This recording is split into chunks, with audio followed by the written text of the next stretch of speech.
Y el día de hoy vamos a tocar el taller acerca de la interpretación del análisis de gases arteriales, más conocido como AGAR, ¿no? Como ustedes saben, yo soy el doctor David Lidia Cabrera y yo soy médico endocrinólogo, ¿no? Ustedes dirán, bueno, endocrinología, ¿qué tanto tiene que ver con el AGA realmente, ¿no? Porque el AGA lo manejan más los médicos internistas, los emergencistas, los usiólogos, los neumólogos, ¿no? Pero realmente la interpretación del AGA, yo alguna vez le escuché a un colega, es de los exámenes el AGA que todo médico debe saber leer. O sea, no solamente es exclusivo de alguna especialidad o deben saberlo leer más una especialidad que otra. Y obviamente si uno quiere interpretar el AGA, uno puede hacer una interpretación más exhaustiva del AGA o puede hacer una interpretación más básica, que yo creo que la interpretación más básica es lo que debemos saber todos como médicos y ustedes como futuros médicos, ¿no? Y más en el internado. Porque si yo quiero ser ya un poquito más, digamos, exigente tal vez, ¿no? Yo podría hacer una interpretación mucho más profunda que probablemente la haga un usiólogo o la haga un neumólogo o un nefrólogo, ¿no? Pero al menos el yo ver el AGA y decir, bueno, está normal, este AGA no está normal, y si no está normal, más o menos darme una idea de cuál es la alteración, digamos, primaria, básica que existe en el AGA, ya con eso estoy haciendo bastante. Porque si yo identifico si hay una alteración o no, yo puedo tomar una decisión, ¿no? Y decir, bueno, se está presentando esta alteración, yo creo que puede deberse a esto, veo la clínica del paciente, digo, me parece que va por ahí, y de acuerdo a eso yo poder manejar, ¿no? Y decir, bueno, tal vez si yo no lo puedo manejar porque tal vez interviene más otra especialidad, yo lo pueda derivar o interconsultar. Y ustedes en el internado con mucha más razón, ¿no? Porque ustedes lo que van a hacer es, van a tomar los AGAs y van a ustedes a ser el primero que va a tener el contacto con el AGA, ¿no? Porque ustedes cuando llevan el AGA, ustedes sacan el examen y lo van a llevar al laboratorio ustedes mismos. Y a ustedes el del laboratorio le va a entregar el resultado del AGA en las manos, ¿no? Entonces ustedes hasta que lleguen a su servicio, que pasarán pues, no sé, 5 o 10 minutos, dependiendo de dónde esté su servicio, ustedes van a tener el tiempo necesario para leerlo, ¿no? Y lo más probable es que cuando ustedes lleguen, alguien les va a preguntar o les va a decir qué salió en el AGA, ¿no? ¿Qué pasó con el AGA, ¿no? Y en ese tiempo que ustedes han caminado, desde que recogen el examen hasta su servicio, ustedes podrían hacer una interpretación básica. Cosa que cuando llegan, ustedes se ganan un plus, ¿no? Porque cuando ustedes llegan y presentan el AGA, le dicen, doctor, el paciente tiene tal cosa. Entonces el médico asistente dice, bueno, o el residente dice, bueno, este interno está bien parado, ¿no? Porque ha hecho el AGA y ha sabido interpretarlo, ¿no? Entonces ya con eso, ya en la discusión dirán, bueno, haremos esto, dependiendo de la alteración que haya, ¿no? Pero imagínense, ustedes van con el AGA y lo entregan nada más, ¿no? Y te van a preguntar, ¿no? Porque a mí me ha pasado de interno, ¿no? Yo he hecho el internado en el Rebagliati y me preguntaban, yo llevaba mi AGA y me decían, ¿y qué salió? Entonces no le vas a decir, bueno, doctor, aquí el pH me parece, la presión de oxígeno, no vas a decir eso, ¿no? Tú vas a tener que dar una conclusión y él ya lo mirará y dirá, bueno, sí, estoy de acuerdo con esto, no, mira, me parece que es esto y demás, pero al menos tú dar una conclusión, ¿no? Entonces, eso es lo que más o menos vamos a buscar aquí. Con esto no van a salir, digamos, expertos especialistas en lo más mínimo del AGA, no, pero al menos sí, si les doy un AGA, ustedes lo van a mirar y escuchando la historia clínica me van a decir, doctor, mire, esto es tal cosa y pasó por esto, ¿no? Entonces ya con eso yo me contento, ¿no? Entonces, ¿qué cosa es el AGA, no? El AGA, como su nombre lo dice, son los análisis de gases arteriales, ¿no? Y como se entiende por análisis de gases arteriales, entonces este examen yo lo voy a tomar de una arteria, obviamente, ¿no? Entonces, ustedes van a ver que cuando hacen este procedimiento, ustedes tienen que buscar pues la arteria que está más accesible para poder lograr tomar una muestra, ¿no? ¿Alguno de ustedes ha hecho AGA alguna vez? ¿Aquí en los que están en presencial? ¿Sí? ¿Se han hecho AGA? Ya, perfecto. Bueno, si no lo han hecho, realmente es cuestión de práctica, ¿ya? Generalmente, en la mayor parte de pacientes es mucho más fácil hacer el AGA en la arteria radial, ¿no? Luego ustedes van a tener la arteria braquial y finalmente en los casos un poco más difíciles la femoral, ¿no?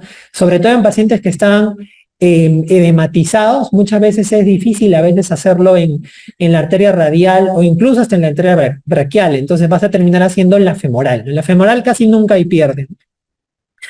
Y realmente, como les digo, es una cuestión de práctica, ¿no? Porque cuando yo ingresé, por ejemplo, al internado, a mí en mi universidad no me enseñaron a hacer AGA, práctica, no había AGA, entonces yo ingresé y la luché. A mí me enseñó mi residente a tomar AGA y yo aprendí ahí a tomar el AGA. Entonces, ustedes van a ver que le van a dar, en la mayoría de hospitales ahora ya hay jeringas especiales para AGA, ¿no? Estas jeringas especiales para AGA son mucho más fáciles porque ya vienen heparinizadas, ustedes solamente lo único que tienen que hacer es localizar el pulso de la arteria en la cual van a tomar el AGA, ¿no? Y luego de ello simplemente lo que hacen es retirar el capuchón de la jeringa y poder ingresar, ¿no? En algunos hospitales no hay jeringas de AGA, entonces lo que haces primero es utilizar una jeringa de tuberculina usualmente, ¿no? Y le heparinizas, ¿no? Le heparinizas y luego de eso ya tomas la muestra, ¿no? Porque si no, la sangre se va a coagular. Entonces, lo que haces es básicamente con el pulso, igual como si estuvieras palpando un pulso, buscas la arteria, localizas la arteria, te guías de los dos dedos que usualmente utilizamos para hacer la palpación del pulso, ¿no? Y dejas un espacio más o menos en el cual tú vas a poder ingresar con la jeringa, ¿no? La jeringa, nosotros usualmente cuando ingresamos con la jeringa a más o menos unos 45 grados para ir buscando la arteria, ¿no? Y como te estás guiando del pulso que estás tomando, entonces lo que haces simplemente al ver bien el trayecto de la arteria, simplemente ingresas con tu jeringa, ¿no? Para que puedas localizar. Ingresa suavemente, lentamente, eso sí, no se asusten, el AGA es un procedimiento doloroso, entonces la mayoría de pacientes se va a sentir incómodo, así que esa parte no se vayan a asustar.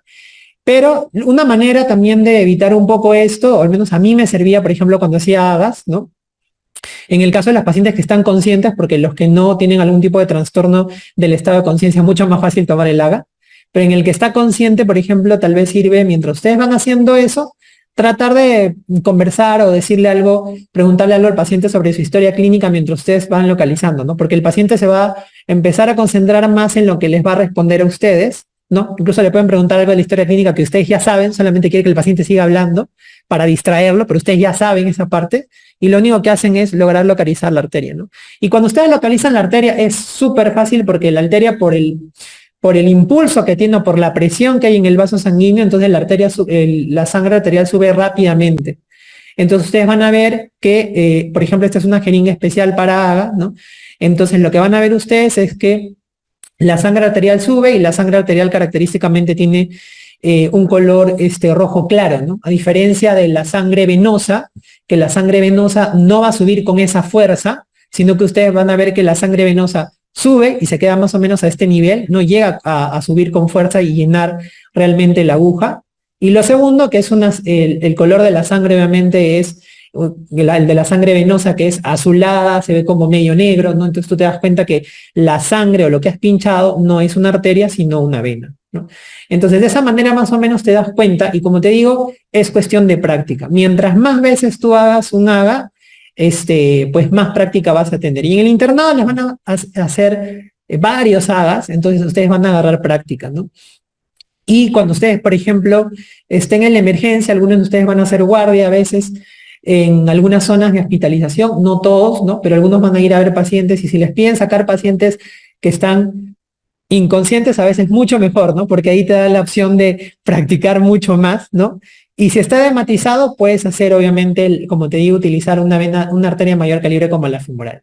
Ahora sí, una cosa importantísima que no deben olvidarse es que luego que ustedes hacen el procedimiento como esa arteria, entonces lo que ustedes tienen que hacer al poner el algodón es hacer una compresión. No vayan a hacer tal vez como una vena, le ponen y ahí queda y demás, porque si no, ¿qué es lo que se va a hacer? Se va a formar un hematoma. Entonces lo que tienen que hacer es ustedes sacan la aguja una vez que han tenido su muestra y hacen una presión fuerte sobre la arteria del paciente.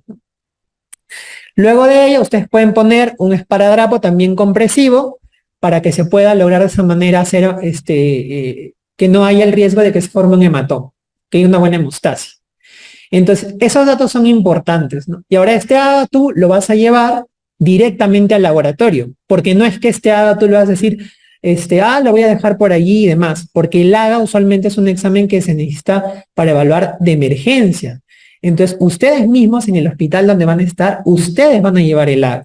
Entonces, van a ir hacia el laboratorio tiene un lugar especial en donde van a recibir las muestras de AGA, Generalmente, estas agujas vienen con algún capuchoncito para no, obviamente, dañarse o lastimarse con la jeringa. Ustedes lo llevan, el laboratorio lo procesa y no es que tú lo dejas y te vas. No, porque el AGA sale al toque. Lo procesan en una máquina rapidito y el resultado lo tienes tú en cuestión de minutos, ¿no? Y el resultado que tú vas a tener más o menos del AGA es ¿no? Te van a dar un papel así, con un montón de letras, ¿no? De parámetros y números, valores, ¿no? Entonces, ese es el papel del AGA que te van a dar, ¿no? En cada instituto, en cada hospital o centro varía, pero realmente es parecida a la estructura que tiene el papel del reporte del AGA, ¿no? Entonces, esto de aquí es lo que te van a dar y tú es lo que vas a interpretar y lo que vas a llevar también a tu servicio, ¿no? Entonces, ¿por qué es importante el AGA o qué evalúa el AGA? Entonces, el AGA va a evaluar dos cosas importantes. Uno, va a evaluar el equilibrio ácido-base, que es generalmente una de las veces en que más pedimos el AGA para poder evaluar. Y lo segundo es el intercambio gaseoso, ¿no? Entonces, esos dos parámetros vas a poder evaluar dentro del AGA, ¿no? Y tú vas a encontrar que te van a solicitar AGA o vas a pedir un AGA generalmente cuando tú veas un paciente que, por ejemplo, está comprometida la parte respiratoria y tú pienses o creas que hay una alteración en cuanto al intercambio gaseoso, entonces tú vas a tener que tomar un AGA para ver cómo están estos parámetros, ¿no? O cuando el paciente tiene alguna patología que tú creas que pueda alterar el equilibrio ácido-base, y en ese caso también tendrías que tomar un AGA. Entonces, esos dos puntos son los más importantes y usualmente es un examen de emergencia. Entonces, lo van durante ustedes en sus guardias, por ejemplo, en medicina, en pediatría también me ha tocado hacerlo a mí, van a tomar AGAs ustedes, ¿no? Para poder evaluar a los pacientes. Ahora, hay algo en el análisis del AGA que es algo que ustedes tienen que saberlo de memoria. O sea, aquí ya no hay forma de que sea la lógica y demás, porque si no sabes esto, realmente no vas a poder interpretar el análisis de gases arteriales. Y son los valores de normalidad. Entonces, si yo no tengo los valores de normalidad, básicamente no voy a poder hacer un análisis correcto, ¿no? Entonces, esto de aquí habría que aprendérselo ahora sí, aunque realmente nosotros vemos que en medicina no es lo ideal, pero en este caso sí, hay que aprenderlos así de memoria, de paporreta, porque si no lo sabes, realmente no vas a poder interpretar un análisis de gases arteriales. Por más que aquí en el costado ustedes vean que salen los valores de normalidad de muchos parámetros, igual esto de aquí yo se los sugiero que se lo aprendan, porque no solamente les va a servir ahora, sino que cuando ustedes al final de su año de internado den el ENAM, en el ENAM no te van a poner los valores de normalidad. Entonces en el ENAM tú vas a tener que saberlo de memoria. Por eso es importante esto, ¿no? Entonces vamos a tener ahí el primero de ellos que es el pH, ¿no es cierto? Entonces a ver, les pregunto, ¿el valor de normalidad de pH de qué punto a qué punto va? Va de 7,35 a 7,45. El valor de normalidad de pH. 7,35 a 7,45. Ese es el valor de normalidad, que me va a permitir evaluar el equilibrio ácido-base, ¿no? Luego voy a tener la presión de CO2. La presión de CO2, ¿de cuánto a cuánto es el valor normal? Ajá, de 35 a 45. ¿No? Si ustedes se dan cuenta que es bien sencillito porque el pH y la presión de CO2 son bastante similares, ¿no? El valor de normalidad de presión de CO2 es similar a la del pH, solo que quitándole el 7 puntos. Entonces, 7,35 a 7,45 el pH y la presión de CO2 de 35 a 45, ¿no? El otro dato importante es el bicarbonato. ¿Cuál es el valor normal del bicarbonato? El valor normal del bicarbonato es 24 más menos 2. 24 más menos 2. Luego vamos a tener importante dentro del AGA, ustedes van a ver que aparte de los gases arteriales, del valor de bicarbonato, vamos a poder evaluar electrolitos también. Entonces es importante aquí saber los valores de normalidad, al menos de algunos electrolitos importantes, ¿tá? Por ejemplo, el sodio. ¿Cuál es el valor normal del sodio? Similar al CO2 y a al pH, ¿no? 135 a 145. Perfecto. Potasio. Valor normal de potasio de 3.5 a 5. Alguna literatura dice 5.5 van a encontrar, ¿no? Pero de 3.5 a 5 usualmente es el valor normal que vamos a encontrar del potasio, ¿no? Y finalmente vamos a tener al amigo cloro. ¿Cuánto es el valor normal del cloro, más o menos? Varía realmente, ¿no? Ustedes van a encontrar literatura que va a variar, pero yo me acuerdo así fácilmente, ¿no? 100 más menos 5, aproximadamente, ¿no? Algunos dicen más menos 6, ¿no? Para mí, más menos 5, ¿no? Es un valor que más o menos tienen que tener en consideración. 3.5 acá, para que no se confundan. Entonces, ¿por qué he puesto estos valores primero? ¿Por qué les he dado estos valores primero? Porque estos valores básicamente van a estar en referencia, me van a permitir evaluar a mí la parte del equilibrio ácido-base. O sea, son valores que van a ingresar para yo poder evaluar el equilibrio ácido-base y también en cierta parte la parte metabólica. Por eso los he agrupado aquí. Porque ustedes saben que también el AGA, vamos a encontrar dentro del AGA lo que es la presión de oxígeno. ¿No es cierto? La presión de oxígeno también es importante que ustedes lo aprendan. La presión de oxígeno entra más a tallar un poco para la evaluación del intercambio gaseoso, ¿no? Y aparte de la presión de oxígeno, ustedes van a ver que van a haber otros valores que van a evaluar el intercambio gaseoso, como por ejemplo la saturación de oxígeno o el PAFI, ¿no? Pero al menos lo básico sería para el intercambio gaseoso aprender la parte de la presión de oxígeno. Entonces, ¿cuánto es normalmente, usualmente, la presión normal de oxígeno? ¿Alguno de ustedes sabe? Entre 80 y 100. Más o menos es la presión de oxígeno normal. Ahora, a esto tú tienes que tener en cuenta que cuando yo veo alterada la presión de oxígeno, cuando yo veo disminuida la presión de oxígeno, yo voy a poder sacar algunas conclusiones respecto a eso. Entonces, respecto a la presión de oxígeno, si yo tengo una presión de oxígeno que está menos de 80, entonces yo hablaré de hipoxemia. Pero si yo tengo un valor menor de 60, estaré hablando de una insuficiencia respiratoria, ¿no? Una insuficiencia respiratoria de tipo U, ¿no es cierto? Insuficiencia respiratoria de tipo U, o hipóxica, ¿no es cierto?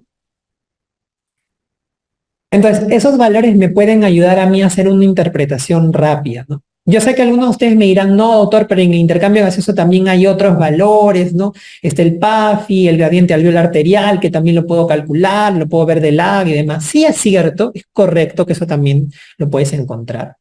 Pero para una parte, digamos, básica y práctica, que es lo que yo al menos quiero que ustedes interpreten, al menos de la parte de intercambio gaseoso, tener en cuenta estos valores importantes, ¿no? Ahora, lo que son gases arteriales, aquí por ejemplo, presión de CO2, presión de oxígeno, acuérdense que la medida o la unidad es milímetros de mercurio, ¿no es cierto? Ambos son milímetros de mercurio. En el caso del bicarbonato, ¿no? Del bicarbonato, del sodio, del potasio, del cloro, ¿la unidad cuál es? Usualmente miliequivalentes por litro. Aunque ustedes van a ver que también a veces lo ponen en milimoles, ¿no? Pero miliequivalentes por litro por convención, ¿no? Entonces, eso para que se acuerden, ¿no? Entonces, también lo he agrupado así para que ustedes se acuerden. Toda la línea horizontal donde están los gases arteriales son milímetros de mercurio, y del bicarbonato para abajo, que son los metabólicos o los electrolitos, ¿no? Miliequivalentes por litro, ¿no? Entonces, estos valores que yo les he dado ahora, estos los tienen que saber sí o sí de memoria, porque no hay otra forma para poder interpretar el AGA que ustedes no lo sepan. porque de acuerdo a las alteraciones que ustedes van a encontrar acá, entonces ustedes van a poder dar un análisis adecuado. Ahora, dentro de lo que respecta el intercambio gaseoso, al menos lo más importante que yo quiero que sepan es esto que les he mencionado de hipoxemia y de insuficiencia respiratoria de tipo 1. Al menos como lo básico, ¿ya? Lo básico que van a ver al leer un AGA en el intercambio gaseoso. Pero lo siguiente, que es el equilibrio ácido-base, sí se torna un poquito, digamos, más difícil, más complicado en el sentido de que hay que analizar un poquito más, porque en la presión de oxígeno ustedes ven que los valores ya están determinados y puedes dar un diagnóstico más o menos, ¿no? Pero en el caso del equilibrio ácido-base es donde viene el problema. Entonces, vamos a ahondar a partir de ahora acerca de lo que es el equilibrio ácido-base, porque de la parte del intercambio gaseoso, básicamente lo mínimo que esperaría yo que ustedes mencionen es en relación a la presión de oxígeno, ¿no? Entonces, en lo que respecta a lo que es el equilibrio ácido-base, ¿qué cosa hay que tener en cuenta aquí?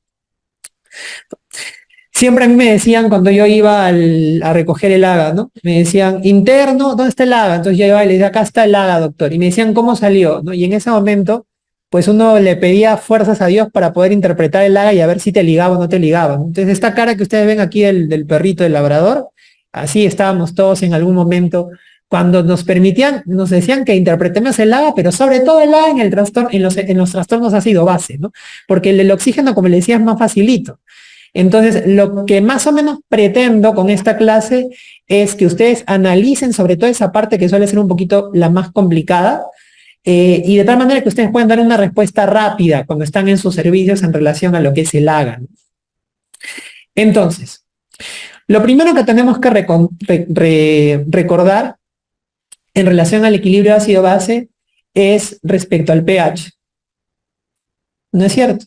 Entonces, acuérdense que el pH básicamente, ¿no? Va a estar o me va a mí permitir ver, digamos, a grosso modo como una definición, ¿no? La concentración que puede haber de iones hidrogeniones en una solución, que en ese caso va a ser el plasma, ¿no? La sangre.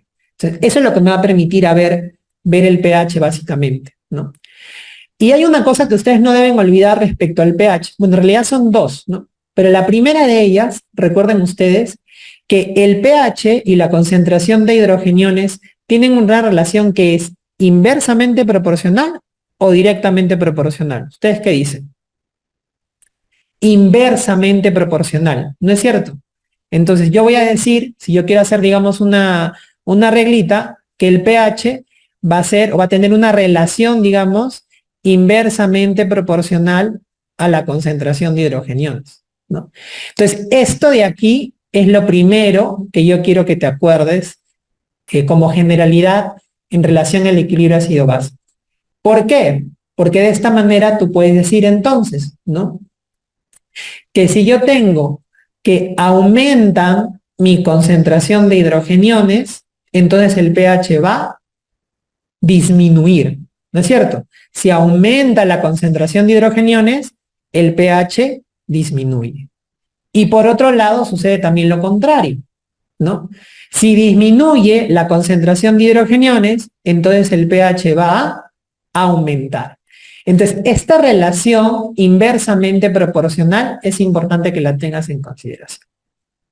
Ahora, lo segundo que tienes que tener en consideración es que el pH en la sangre, básicamente, para mantenerlo en un nivel normal, en una homeostasis, van a intervenir dos moléculas o dos jugadores importantes aquí, que son precisamente los que yo voy a ver en mi AGA, ¿no? ¿Y cuáles son esas moléculas? El bicarbonato y la presión de CO2. Precisamente en esa relación, ¿no? Bicarbonato, presión de CO2. Y lo que yo voy a tener en cuenta es que cada una de estas moléculas va a ser regulada, digamos, por un órgano específico. El bicarbonato, en este caso, va a ser regulado por el riñón y la presión de CO2 por el pulmón. Y esto es importante, entonces, ¿por qué? Porque cuando yo tenga alguna alteración en el bicarbonato, como lo regula el riñón, que el riñón es importante para regular parte de nuestro metabolismo, entonces las alteraciones, en este caso, ¿qué van a hacer? Vamos a tener que cuando haya alteraciones en el bicarbonato, entonces yo voy a tener alteraciones de tipo metabólico. Y cuando yo tenga alteraciones en la presión de CO2, como lo regula el pulmón, que el pulmón se encarga de la parte respiratoria, entonces voy a tener alteraciones respiratorias.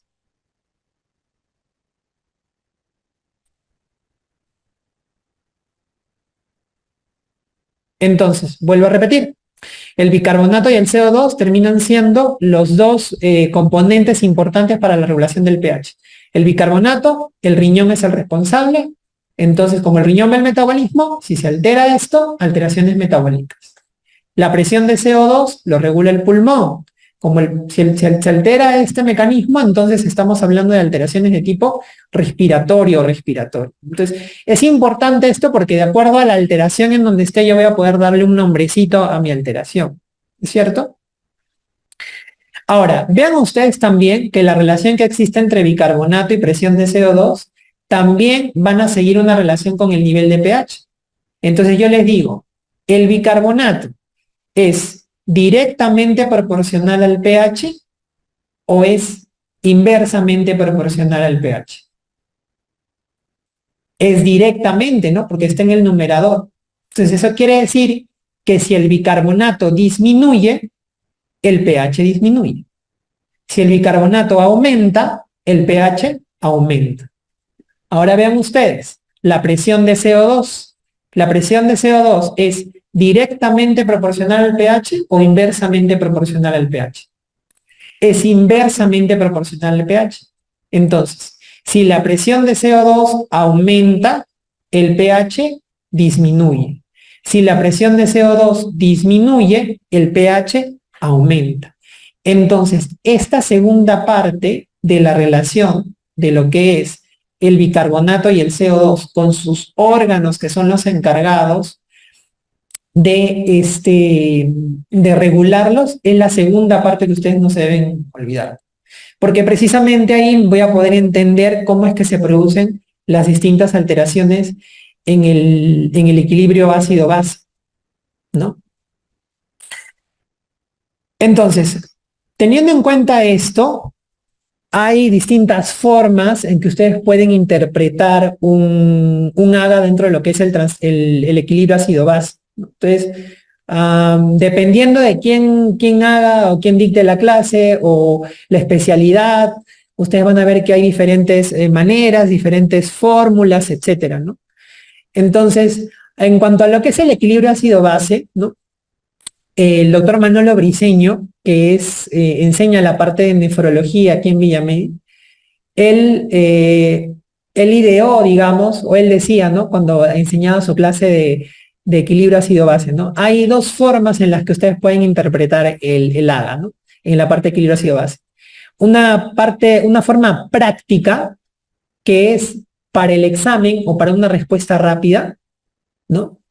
Y hay otra forma que es la respuesta ya donde te quieres lucir, ¿no? Donde ya calculas con numeritos, sacas tu calculadora, tus fórmulas, ¿no? Y a mí cuando yo escuché la clase de Manolo, a mí me pareció interesante, porque en realidad es algo que luego yo empecé a aplicar un poco cuando veía algunos casos, porque van a ver que algunas alteraciones ácido-base van con mi especialidad. Entonces decías, sí, mira, o sea, si yo quiero hacer una interpretación más rápida, utilizando este método práctico, pues lo sacas al toque, ¿no? Él dice que lo sacas en cuestión de segundos, ¿no? Bueno, menos de un minuto, ¿no? En cambio, la otra parte, la otra que te enseñan usualmente en un libro o en una clase, digamos, más larga, como nos enseñaban en la universidad, que implica pues el uso de fórmulas y demás, ya lo puedes usar luego para hacer un análisis, digamos, más detallado y demás, que implica un poquito más de tiempo porque tendrías que hacer cálculos, ¿no? Entonces, a mí me gustó mucho esta forma en la que él dividía o decía cómo se podía analizar el AGA. Entonces, como les digo yo empecé a utilizarla y me pareció genial. Entonces, todo lo que es un conocimiento bueno que nos ayuda a nosotros está para compartirlo. Entonces, así como yo aprendí o digamos un poco tomé ese método que él hacía, entonces es lo mismo que yo les quiero transmitir a ustedes ahora, ¿no? Entonces, existen esas dos formas de poder interpretar el AGA dentro de lo que es el equilibrio ácido-base. Entonces, vamos a iniciar con el método práctico para que para ustedes sea mucho más fácil la interpretación y luego van a ver que teniendo en cuenta esto, van a poder interpretar de manera mucho más rápida, digamos, ¿no? Entonces, cuando tú tienes un AGA dentro de la parte del equilibrio ácido-base, lo primero que hay que hacer es ver el pH. Eso es lo primero que hay que hacer. Entonces, yo les había dicho que el pH básicamente tiene un parámetro dentro del rango normal, que vendría a ser de 7.35 a 7.45, ¿no es cierto? Entonces, puede ser que el pH esté dentro de este rango normal, pero yo voy a tener también posibilidad de que esté por debajo o por encima, digamos, de estos valores. Entonces, puedo tener una situación en la cual el pH está menor de 7.35 o puedo tener una situación en la cual el pH esté mayor de 7.45. Si está menor de 7.35, o sea, el pH está bajo, significa que hay una gran concentración de iones hidrogeniones, porque hemos dicho que el pH es inversamente proporcional a los hidrogeniones.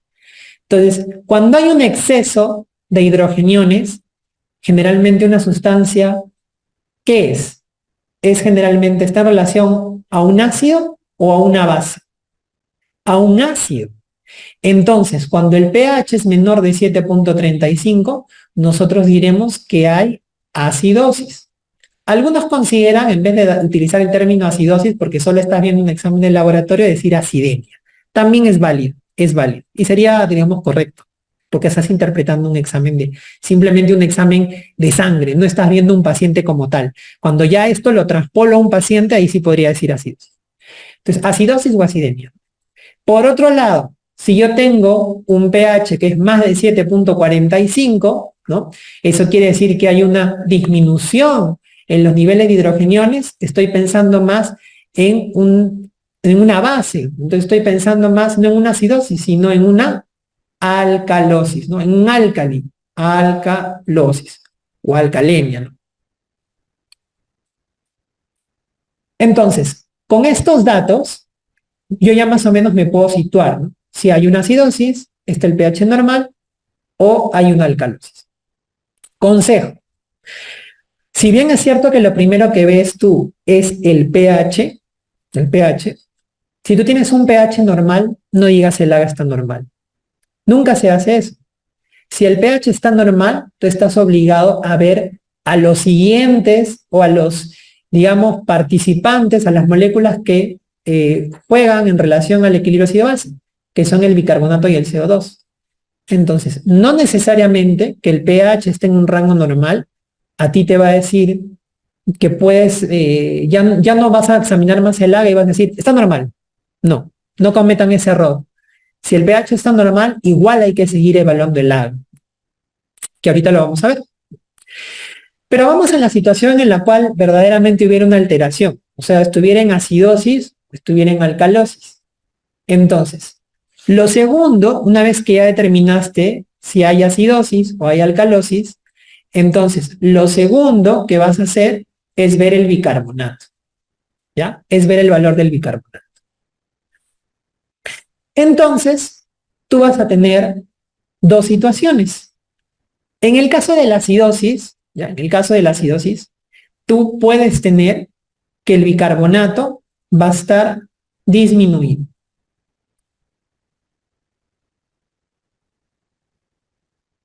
O puedes tener una segunda situación en la cual el bicarbonato no esté disminuido. Ojo, yo no he dicho aumentado, sino no disminuido. ¿Ya? Entonces, si yo tengo una acidosis donde el bicarbonato está disminuido, El bicarbonato, la alteración del bicarbonato, ¿qué tipo de alteración produce? El apellido, que lo habíamos visto aquí, metabólico. Entonces yo diré, es una acidosis metabólica.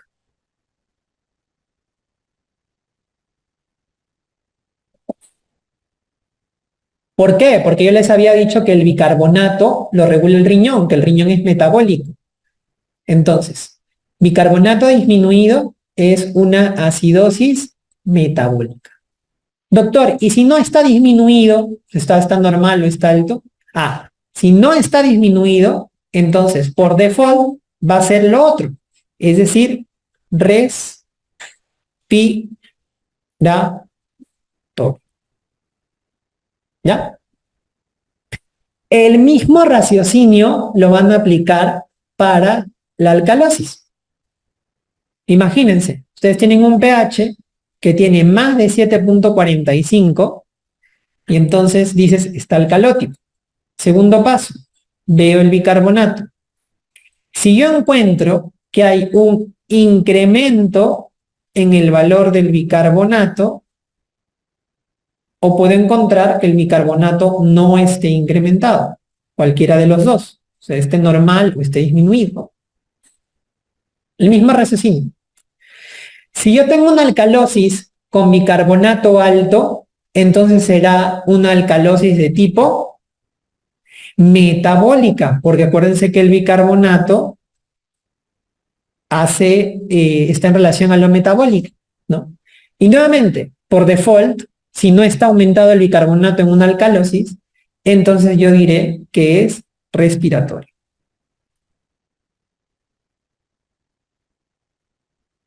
¿No? Respiratorio, ¿no? ¿Qué sucede a veces, no? A veces tú encuentras que el pH está dentro de un rango normal, ¿no? Se me ocurre, por ejemplo, 7.35, ¿ya? O 7.36, ¿ya? ¿Qué pasa? Tú a veces encuentras un pH en 7.35, 7.36, ¿no? Como les decía yo, y ya con eso ustedes no digan no, este está normal. No. ¿Por qué sucede? A veces tú tienes 7.35, 7.36, que es cierto, estaría el pH dentro de un rango normal, pero luego ves el bicarbonato y a veces el bicarbonato sí está disminuido. Entonces tú dices, no, no está realmente este haga normal, ¿no? Realmente hay una alteración ahí que me está indicando, ¿no? Entonces por eso les decía yo que el pH normal no siempre te va a decir que el haga está normal. Tú tienes que luego mirar el bicarbonato y luego el CO2, ¿no? Eso es importantísimo. Usualmente, sobre todo cuando ven el pH que está muy en los extremos, 7.35, 7.36 o 7.45, 7.44, tengan cuidado con esos extremos del pH, ¿no? Siempre es importante ir hacia abajo, ¿no? Ya, muy bien. Entonces, ya habiendo visto el pH, ya habiendo visto el bicarbonato, entonces yo tengo ya que puedo clasificar a mis alteraciones en metabólico respiratorio. Ahora, en el caso del metabólico, si yo tengo una alteración metabólica, ya, solo en el caso que yo tengo una alteración metabólica, voy a irme al tercer paso, que el tercer paso sería ver el CO2, ver la presión del CO2. Y yo voy a tener allí tres situaciones, ahí sí voy a tener tres situaciones, que el bicarbonato esté bajo, que el CO2 esté bajo, disculpe, que el CO2 esté alto o que el CO2 esté normal.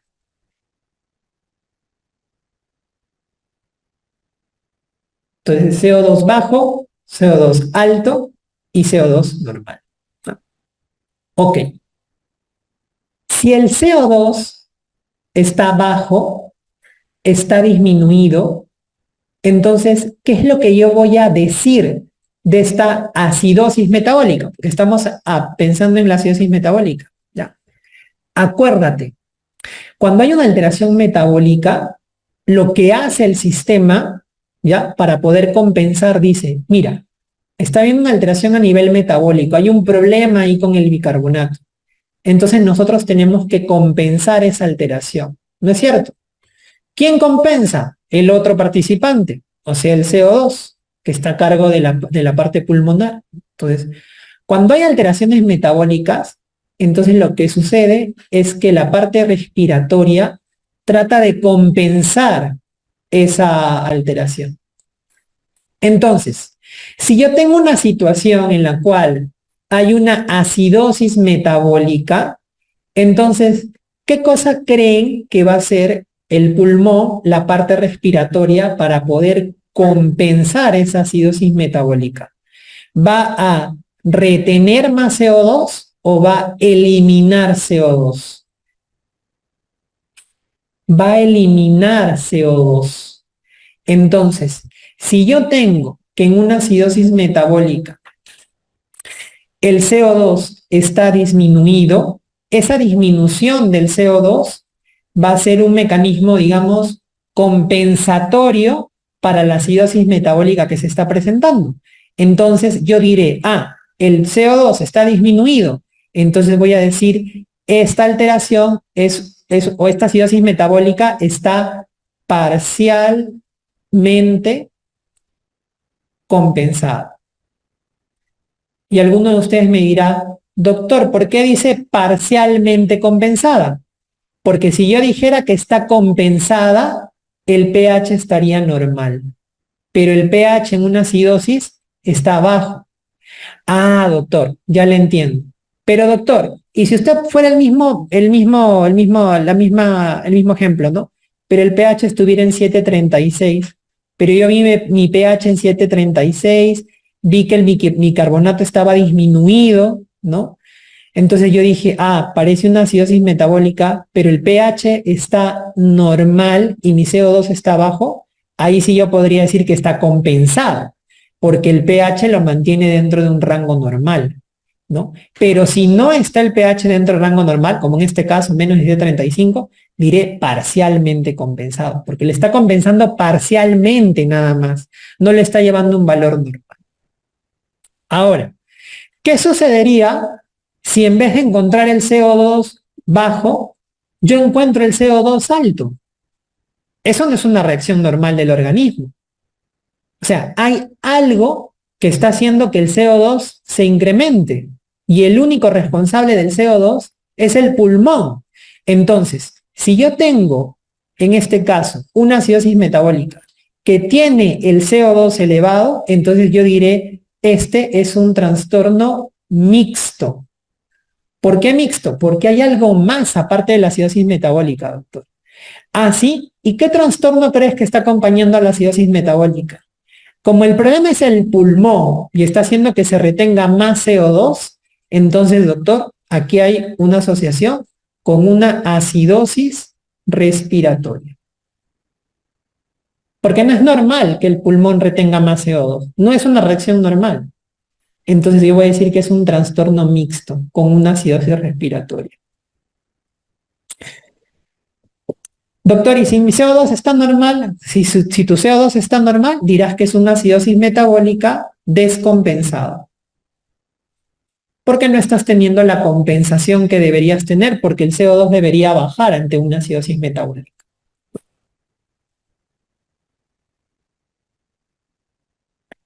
Lo mismo sucede con la alcalosis, exactamente lo mismo. Entonces, yo voy a tener aquí tres situaciones, igual, que esté incrementado el CO2, que esté bajo el CO2 o que el CO2 esté normal. Igual, tres situaciones, igualito. Y el raciocinio es más o menos parecido, ¿no? En una alcalosis metabólica, ¿qué es lo que va a hacer el pulmón? Si mi pH está alcalótico, ¿no? ¿Qué cosa es lo que creen que va a hacer el pulmón? ¿Va a retener CO2 o va a eliminar CO2? Va a retener CO2, ¿no? Porque él quiere tratar de acidificar el pH. Entonces, una respuesta normal ante una alcalosis metabólica sería incrementar el CO2. Si yo encuentro en mi pH un valor de CO2 que está incrementado frente a una alcalosis metabólica, entonces yo puedo decir, sí, esta alcalosis metabólica está parcialmente compensada. Claro, porque es la respuesta normal el pulmón debería tratar de retener CO2 ante esta situación de alcalosis, ¿no? Ahora, si yo tengo que más bien el pulmón se está barriendo el CO2, entonces yo digo, no, pues acá no está normal, porque el pulmón no debe actuar así. Algo debe haber en la parte respiratoria que está impidiendo que eso suceda. Entonces igual, aquí no es una alteración aislada, acá el pulmón también tiene un problema. Entonces es un trastorno mixto. Un trastorno mixto. ¿Y cuál es el trastorno mixto que se está asociando? Se está asociando una alcalosis respiratoria. Porque no es normal que el pulmón haga eso, que elimine CO2. No es normal. Doctor, ¿y si el CO2 está normal? Es una alcalosis metabólica descompensada.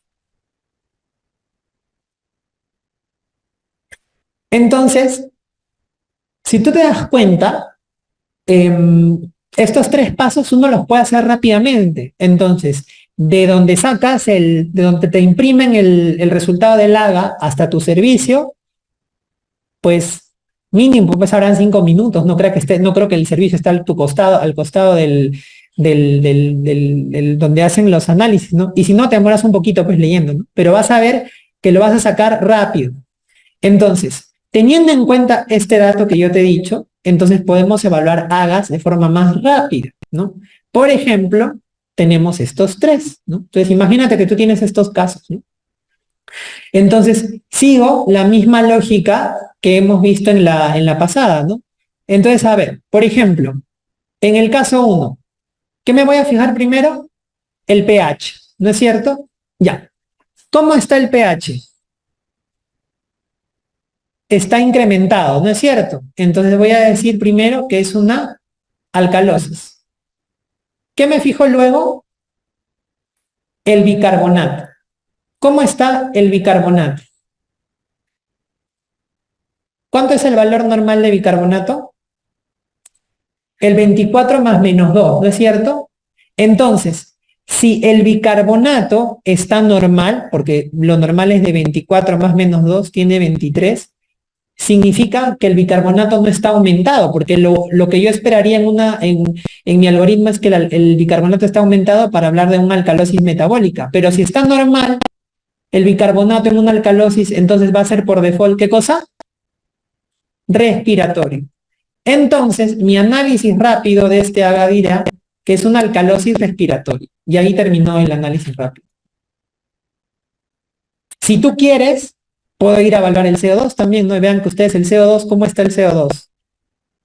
Está disminuido, ¿no es cierto? Porque lo normal de CO2 es de 35 a 45, ¿no? ¿Qué pasa? Se está eliminando mucho CO2 por un problema respiratorio. Por eso es una alcalosis respiratoria. Pero ves que si yo sigo mi algoritmo, solamente viendo que el pH está aumentado y que el bicarbonato está dentro de un rango normal, yo puedo decir que es una alteración respiratoria. Y lo he hecho en menos de un minuto, ¿no? A ver, el segundo caso, ¿cómo está el pH? Disminuido, ¿no es cierto? Entonces es una acidosis, porque está menos de 7.35. Ya, perdón. Lo segundo que hago es ver el bicarbonato. ¿Cómo está el bicarbonato? Está disminuido. Una acidosis con bicarbonato disminuido es una acidosis metabólica.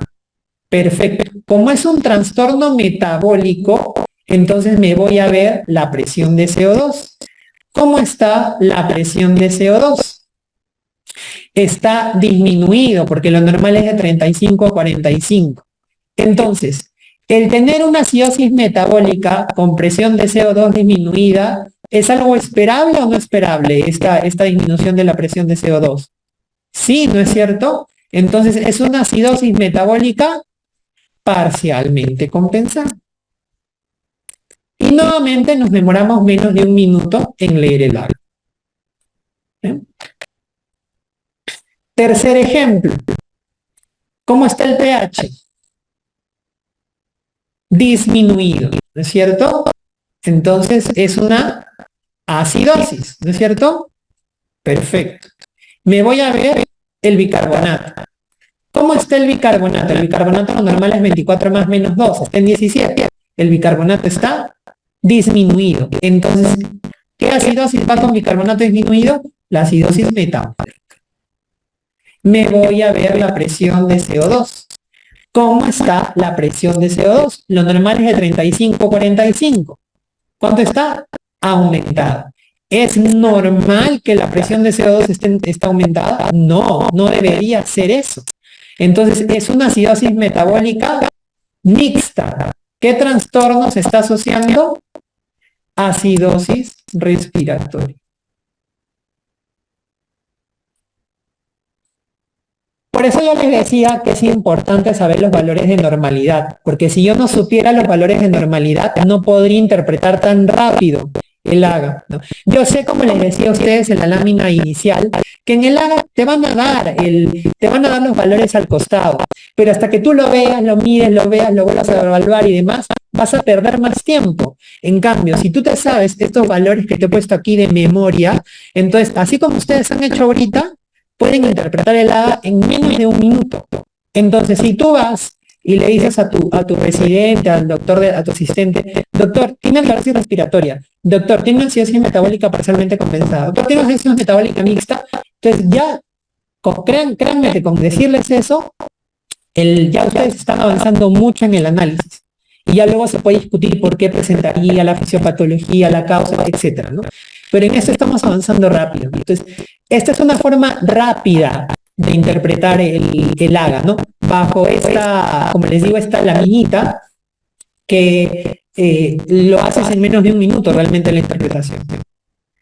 Sin embargo, como ustedes saben, pues la interpretación del AGA tradicionalmente nos han enseñado a nosotros que es un poquito más compleja porque tú puedes calcular mediante fórmulas la compensación que puede haber de alguno de los elementos, ya sea de la presión de CO2 o del bicarbonato, dependiendo de la alteración que haya. Entonces existe la otra forma, que es esta de acá, que es el método clásico, ¿no? El método clásico, que es más para cuando estás en la hospitalización, cuando tienes el A y lo quieres interpretar más bonito y te pasa a demorar un poco, ¿no? Es una interpretación mucho más exhaustiva, digamos.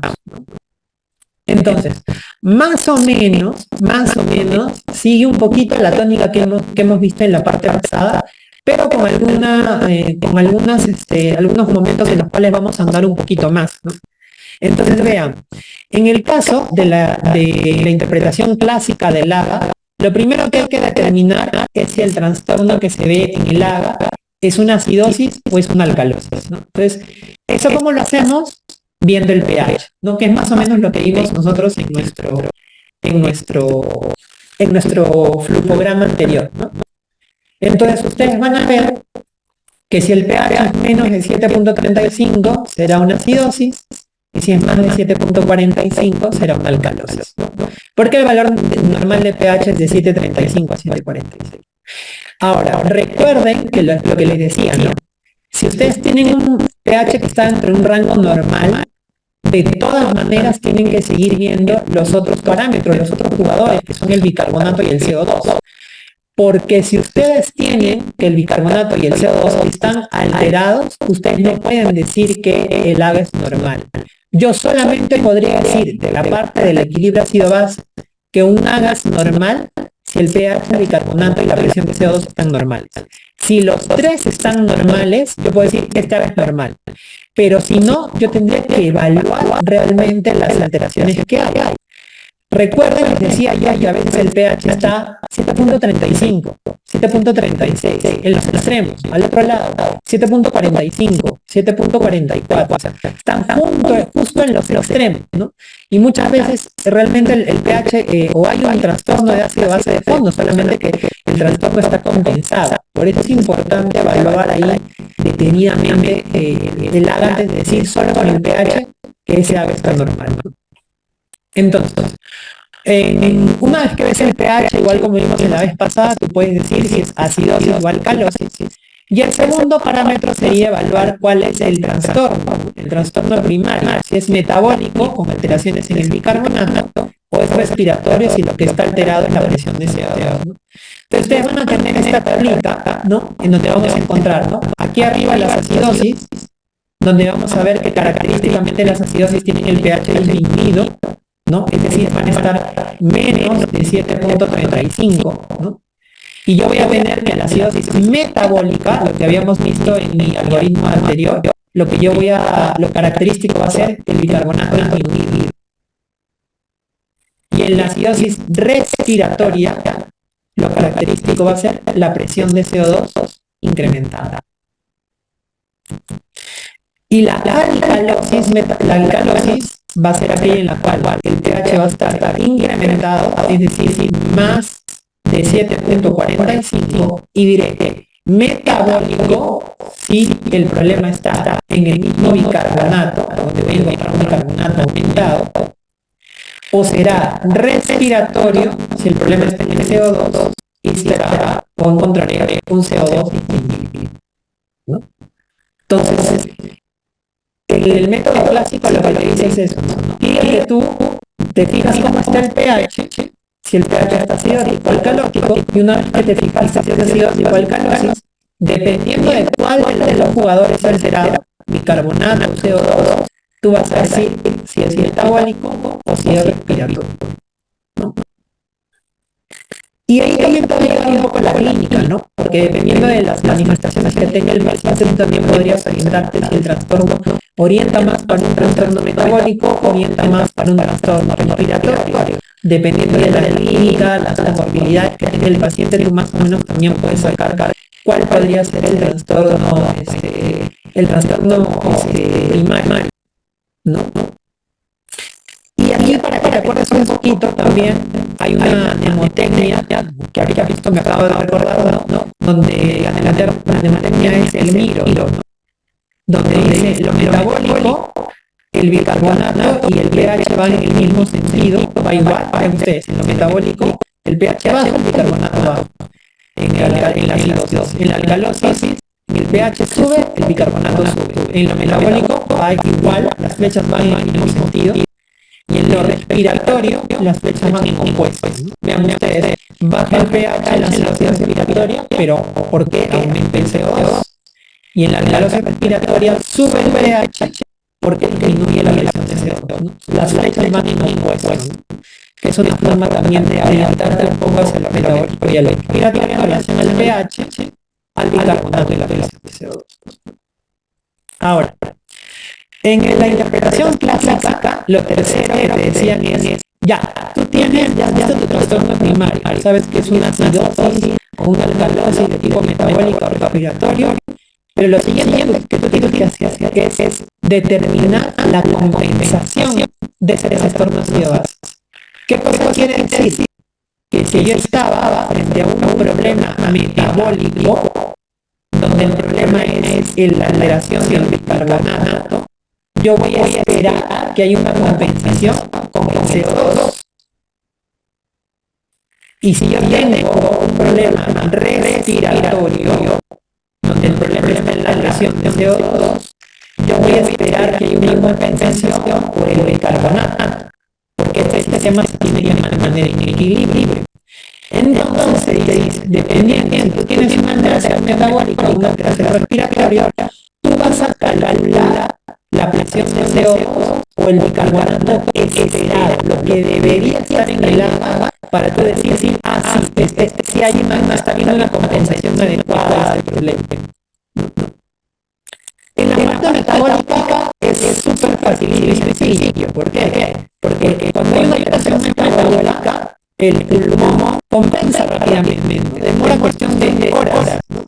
Entonces, ¿qué es lo que sucede? Para calcular la compensación metabólica, cuando ya no hay alteración metabólica, yo me voy a fijar, o voy a calcular cuál sería la presión de CO2 esperada. ¿Cuál sería la presión de CO2 esperada? Y para eso existen fórmulas. ¿No es cierto? Ustedes están viendo ahí la fórmula para el cálculo de la presión de CO2 esperada para una acidosis metabólica y para una alcalosis metabólica. ¿Por qué? Porque vean ustedes, en la acidosis metabólica, la alteración compensatoria o esperada sería que la presión de CO2 disminuya. Y en el caso de la alteración metabólica sería que la presión de CO2 aumente. pero claro, hasta un determinado punto, bajo una determinada cantidad, y para eso es que sirven las fórmulas, ¿no? ¿Cuál es la fórmula que usualmente van a preguntar siempre en los exámenes y que también es el trastorno de ácido base que más vemos, la acidosis metabólica? O sea, la acidosis metabólica es la interacción ácido-base que más vemos en la parte médica y es la que más pregunta en los exámenes. Entonces, como es la más preguntada, entonces yo concepto particularmente esta formulita siempre la tengáis ahí, ¿no? La fórmula que se ha creado lleva incluso un nombre específico, ¿no? Se llama la fórmula de Winkel. Entonces siempre vas a escuchar por ahí, ¿cuál es la fórmula de Winkel? ¿Cómo se llama la fórmula de Winkel? La fórmula de Winkel es la fórmula en la cual la acidosis metabólica yo calculo la relación de CO2 esperada. Y ustedes ven que este cálculo, ¿no? El variable de bicarbonato que sale en IAGA, el carbonato lo multiplico por 0.5. El resultado MD lo voy a llamar A8. Y ese valor más o menos sería la relación de CO2 que yo esperaría encontrar para decir que mi problema de acidosis metabólica es compensada. Ya. Ahora, la cálculo también de forma de la que abajo lleva un muy específico. La cálculo metabólica muestra un repente la acidosis, pero ahí, ¿no? Bicarbonato en este caso 0.7. A eso le voy a llamar 23 y más menos. Entonces eso sería la emisión de CO2 esperada. Entonces yo podría calcular de esa manera.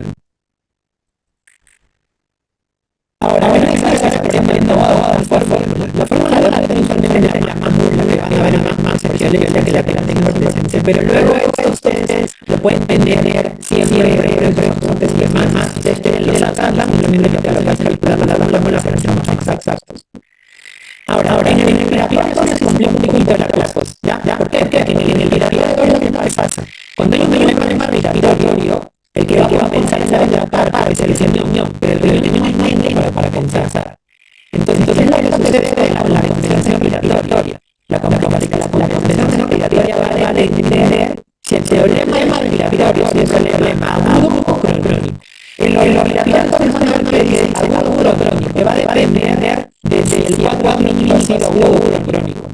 ¿Qué pasa si como agudo menos de 48 horas y crónico menos de 48? Yo sé que hay una literatura un poquito el valor de 48 y también pone 72. Usualmente es menos de 48 o más de 48 horas crónico.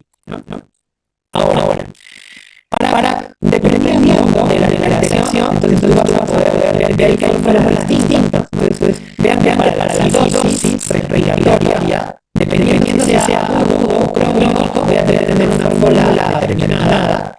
Igualmente, para la acidosis respiratoria, sea aguda o crónica, voy a tener una forma determinada.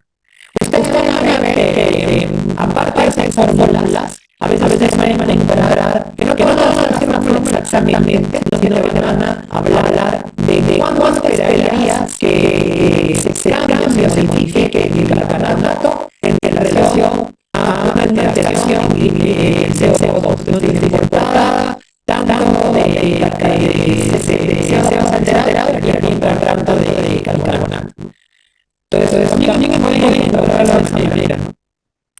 Pero yo traigo unas fórmulas también son válidas, se pueden utilizar. Finalmente, el problema respiratorio, como les digo, si se presentan no son tan buenos de la acidosis metabólica de alteración frecuente, pero lo que podemos tener en consideración es necesario que se tengan las fórmulas porque las fórmulas están ahí y simplemente van a hacer poder calcular nada más.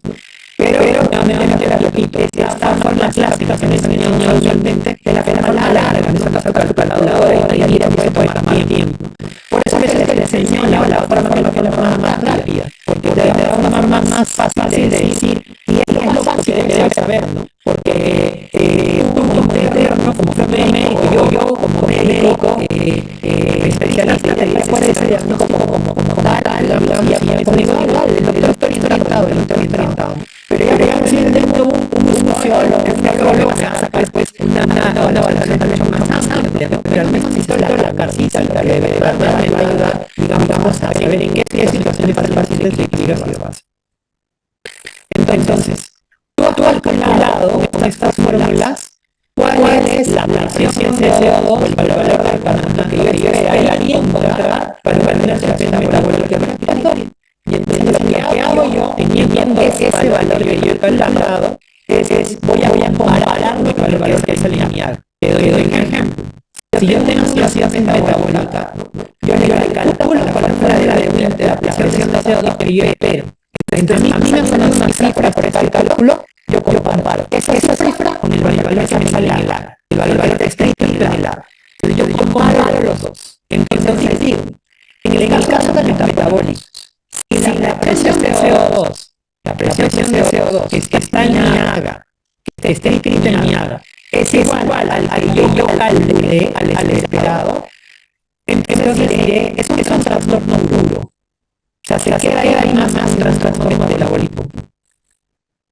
Si yo tengo que el CO2 que sale en papel, en el AGA, es mayor al que yo calculé, entonces yo digo, está asociado a una acidosis respiratoria. Y si yo tengo que el CO2 en el AGA es menor al que yo he calculado, entonces diré que estamos frente o está asociado a una acidosis respiratoria. O sea, aparte del trastorno metabólico, se está asociando un problema respiratorio. Y lo mismo funciona para la parte respiratoria.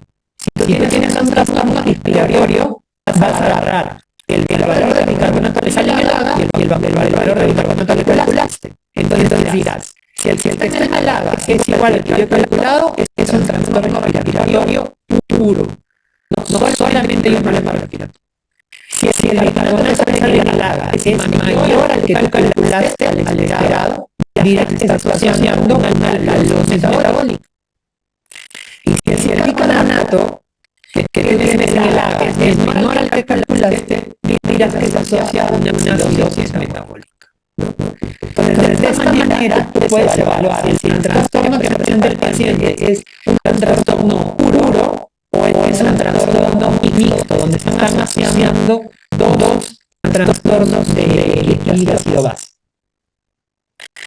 Esto, como les digo, es la forma larga, la que normalmente le tienes que hacer cálculos y comparar y demás. Por eso la otra fórmula, insisto, es mucho más rápida. Ahora, aquí hay un detalle. El detalle está con la acidosis metabólica. Entonces, ¿qué sucede con la acidosis metabólica? Las acidosis metabólicas, si tú tienes una AGA donde hay una acidosis metabólica, entra a tallar un concepto. ¿Qué es este concepto de anion gap? El anion gap, como ustedes también saben, se conoce como la famosa brecha o ya aniónico.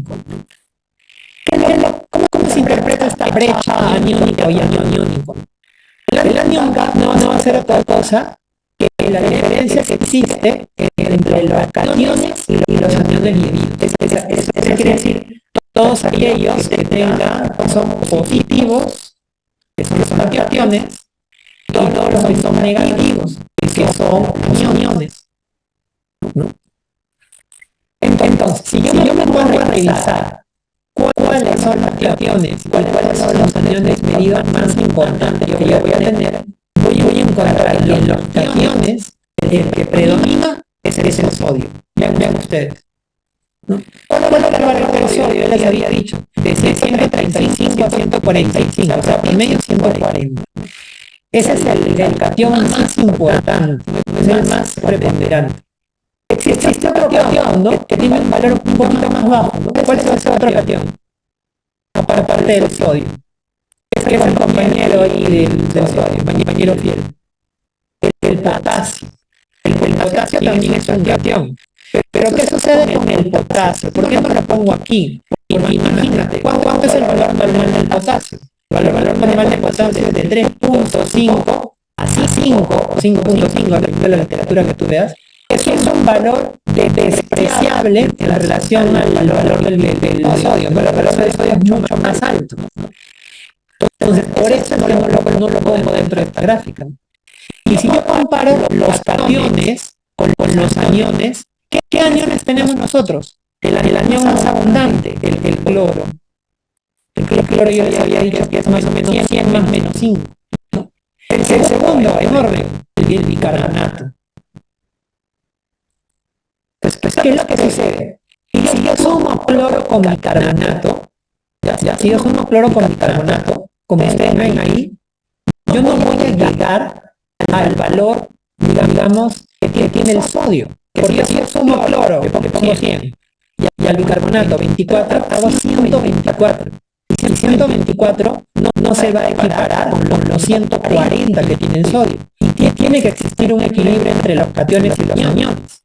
Entonces, ¿dónde está ese restante?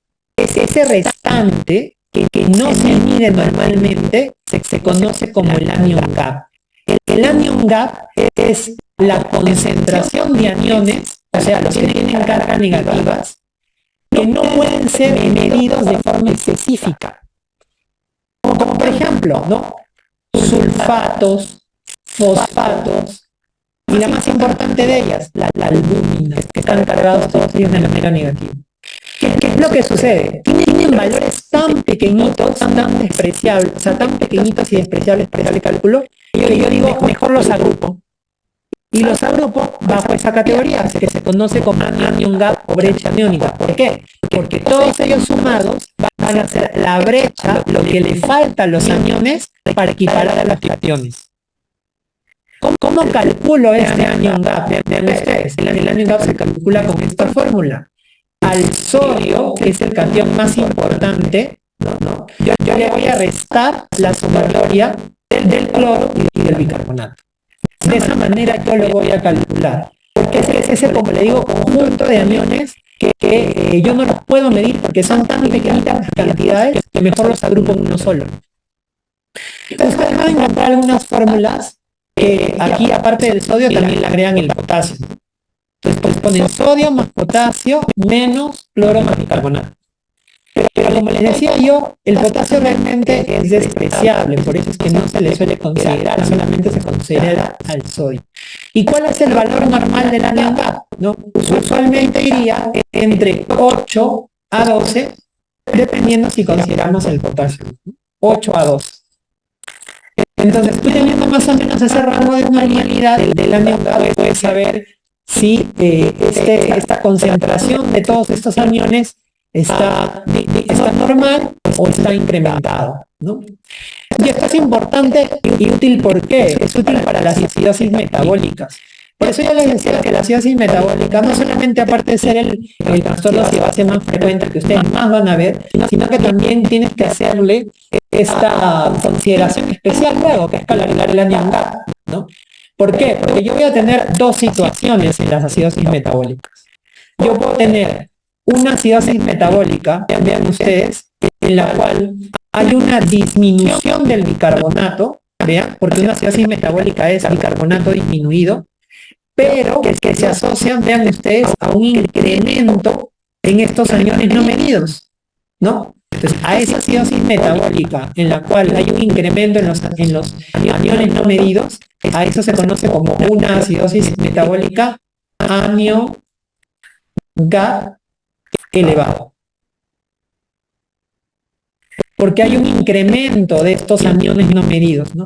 Usualmente uno de estos aniones no medidos es el que se incrementa más, y entonces crea esa brecha, esa diferencia, ¿no? Y como hay un incremento en estos aniones no medidos, lo que sucede obviamente para equiparar es que el cloro termina disminuyendo un poco, ¿no? Por eso es que ustedes van a encontrar que esta anion gap elevado va a cursar generalmente con valores un poquito más bajos de cloro.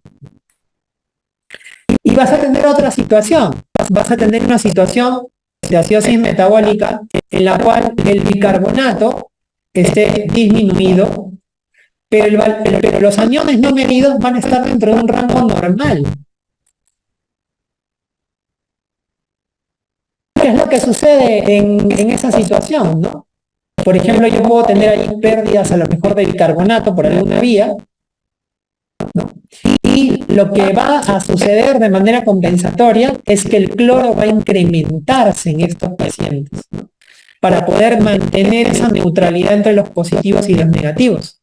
A esta acidosis metabólica que no tiene problemas con el anion gap se conoce como acidosis metabólica no anion gap, porque no hay un problema de anion gap elevado, o acidosis metabólica hiperclorémica, porque lo que yo veo es que hay un incremento del cloro de manera compensatoria para poder mantener la neutralidad entre el número de cationes y el número de aniones. Entonces, cuando tú tienes una acidosis metabólica, lo que vas a hacer luego es calcular el valor del anion gap. Y eso también lo tienes en el AGA, porque el AGA te da el sodio, te da el cloro, te da bueno, el bicarbonato ya lo tenías. Entonces, lo único que haces es calcular por esa fórmula y ver cuánto está, ¿no? Usualmente, si el bicarbonato está, perdón, si el anion gap está elevado, entonces diré que es una acidosis metabólica con anion gap elevado. Y pensaré que esa acidosis metabólica se ha producido porque hay algún anión no medible que se está incrementando. Si yo tengo que el anion gap está normal, entonces diré que es una acidosis metabólica no anion gap o hiperclorémica, porque probablemente haya algo que esté haciendo que el bicarbonato se pierda y el cloro aumenta en manera compensatoria. Aquí el problema no es el aumento de estos aniones no medidos, ¿no? Y finalmente, lo último que hay que hacer cuando tienes una evaluación de un AGA para un trastorno ácido-base es evaluar la posible etiología, ¿no? ¿Cuáles son las posibles causas que pueden estar generando el trastorno ácido-base? Entonces vas a tener que para cada alteración, ¿no? Sea una acidosis respiratoria, una alcalosis respiratoria, o una acidosis o alcalosis metabólica, van a haber usualmente causas, ¿no? En el caso de las respiratorias, ¿qué es lo que sucede? Una forma muy práctica de acordarse es todo lo que va a generar o todo lo que va a permitir que haya una disminución en la ventilación, o sea, que el paciente no ventile de manera adecuada, va a hacer que el paciente no bote CO2, que el paciente retenga CO2, y por tanto va a ser causante de una acidosis respiratoria. Entonces, generalmente, las causas de acidosis respiratorias van a ser todas aquellas que van a cursar con hipoventilación o con hipoventilación, ¿no? ¿Por qué? Porque no se permite ventilar de manera adecuada y no se elimina el CO2. Por ejemplo, alguna enfermedad neuromuscular, ¿no? No hay una buena contracción muscular, entonces no hay una buena respiración. Alguna enfermedad pulmonar intrínseca, por ejemplo, la enfermedad pulmonar obstructiva crónica, ¿no? ¿Qué es lo que sucede? El paciente trata de eliminar o de ventilar adecuadamente, pero no se puede, hay un atrapamiento de aire, entonces el paciente empieza a retener CO2. Entonces son causas de acidosis respiratoria. Por otro lado, la alcalosis respiratoria más bien es lo contrario. Van a ser situaciones en las cuales haya una hiperventilación. Como por ejemplo, voy a encontrar pacientes, por ejemplo, que están cursando con ansiedad o que tienen dolor, imagínense, ¿no? A veces hay esos trastornos ansiosos en los cuales la paciente empieza a hiperventilar y hace una alcalosis respiratoria. ¿Qué pasa? Ventila rápidamente, bota todo el CO2 y hace una alcalosis respiratoria, ¿no?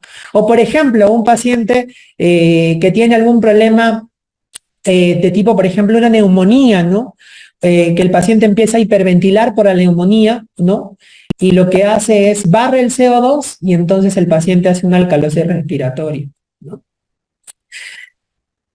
Entonces vamos a tener que, más o menos, teniendo en cuenta esta asociación de hipoventilación e hiperventilación, puedes más o menos tener una idea de qué puede causar la acidosis o alcalosis respiratoria. En el caso de la acidosis metabólica, ¿ya? La acidosis metabólica va a depender del anion gap. Entonces vas a tener anion gap elevado o anion gap normal, ¿no? ¿Cuál preguntan más? Anion gap elevado. Son las que preguntan más y las más frecuentes que vas a ver, ¿no? Hay varias causas, incluso hay mnemotecnias para ello, ¿no? Pero hay algunas causas que no te vas a olvidar, que las vas a ver en el hospital, estoy completamente seguro. ¿Cuáles son? Acidosis láctica a la cabeza, ¿no? Acidosis láctica, todos aquellos pacientes en los cuales hay hipoperfusión, ¿no? Los que tienen algún tipo de problema en el cual no hay una adecuada perfusión tisular, se genera lactato y eso genera una acidosis láctica. Doctor, ¿cómo me voy a dar cuenta si es una acidosis láctica? Pues vas a ver vas a calcular, vas a hacer tu análisis, vas a ver que es una acidosis metabólica con anion gap elevado y te vas a ir al AGA y en el AGA también sale lactato. y vas a ver que el lactato va a estar incrementado. Entonces dices, ah, es una acidosis anion-GABA elevado porque el lactato está alto. ¿Qué cosa hay? Hay algo que está evitando que haya una perfusión adecuada hacia los tejidos, ¿no?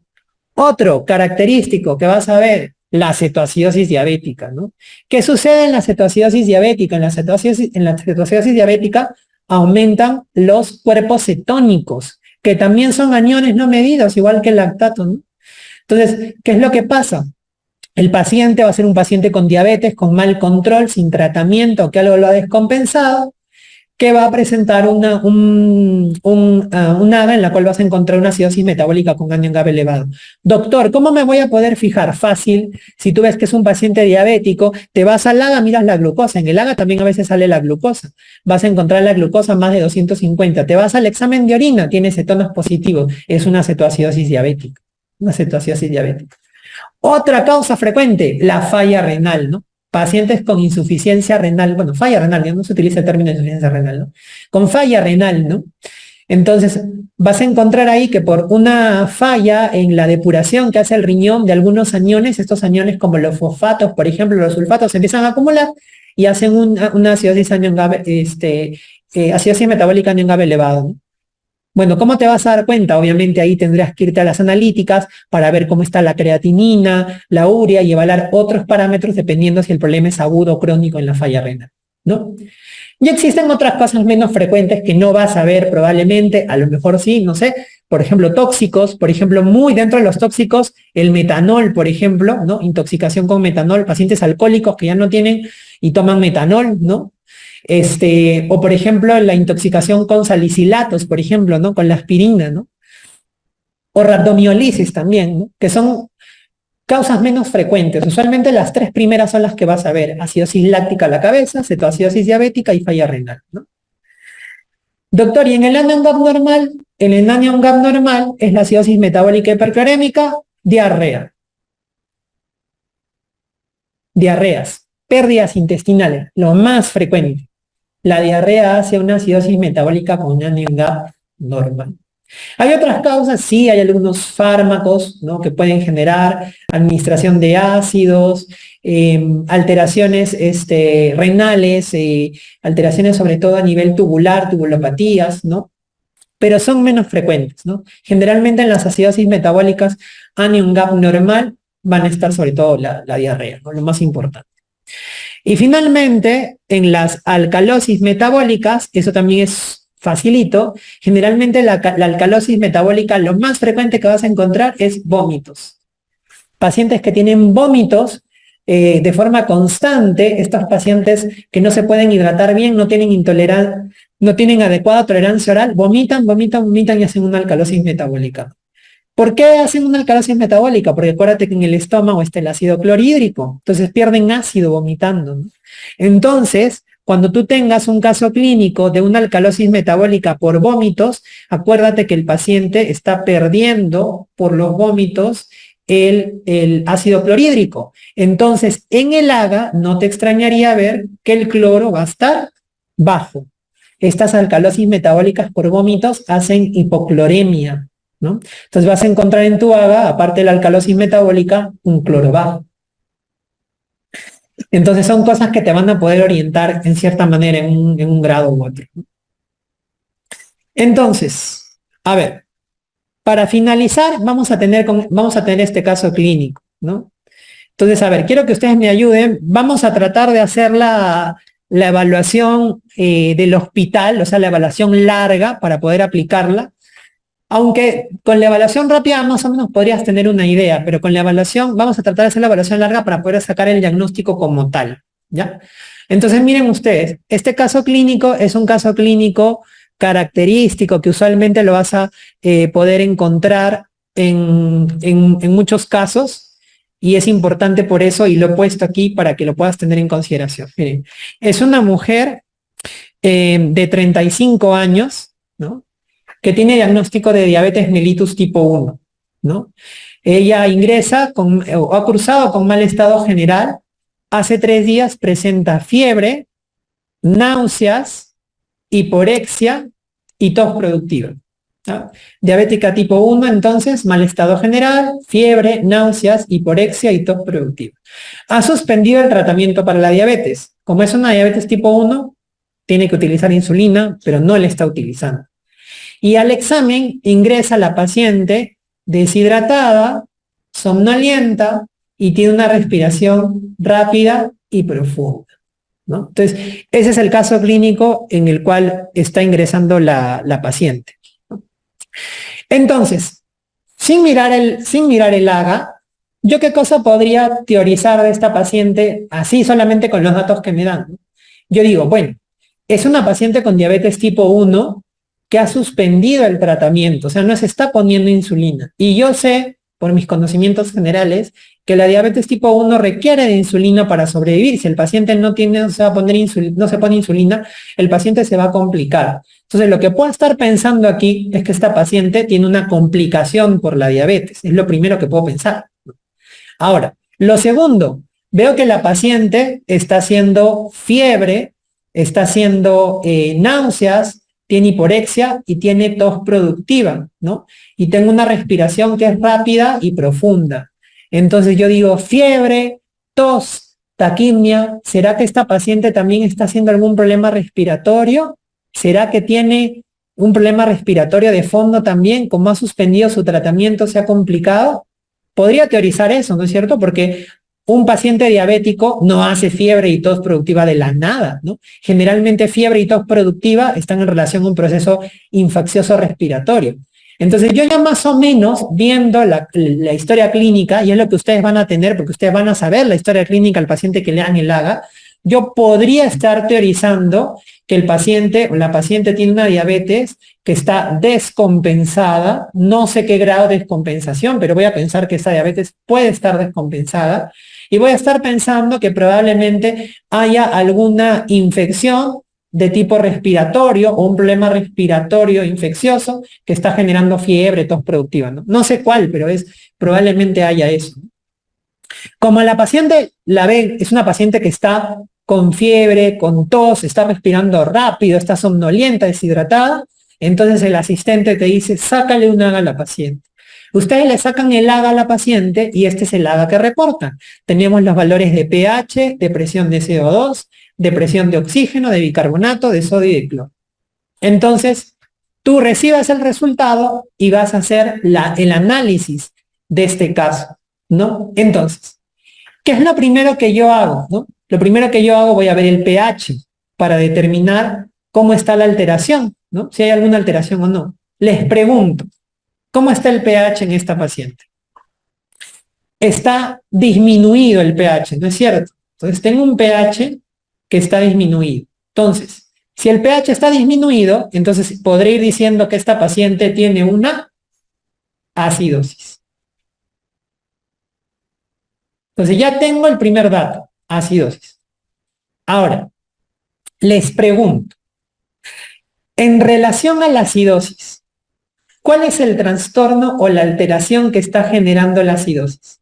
Que haya una disminución del bicarbonato para pensar que es una acidosis metabólica o que haya un incremento de la presión de CO2 para pensar que es respiratorio. Porque acuérdense que los metabólicos van en el mismo sentido. Si la acidosis es pH bajo, si yo tengo bicarbonato bajo que va en el mismo sentido, diré que es metabólico.